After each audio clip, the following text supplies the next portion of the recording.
ক্রমেই বাড়ছে বাংলাদেশের আয়তন। গত ৩ যুগে কয়েকশো কিলোমিটার আয়তন বেড়েছে। সাগরে নতুন নতুন দ্বীপ জেগে ওঠায় বাংলাদেশের মানচিত্রে নতুন নতুন ভূমি যুক্ত হচ্ছে। এতে করে দ্বীপাঞ্চল সন্দ্বীপের আয়তন বেড়েছে ৪৭৫ বর্গ কিলোমিটার।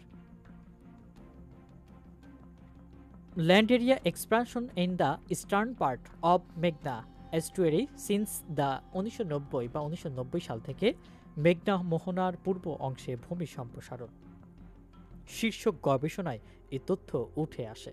গবেষণা করেছেন বাংলাদেশের মহাকাশ গবেষণা ও দূর অনুধাবন প্রতিষ্ঠানের সদস্য ডক্টর মাহমুদুর রহমান।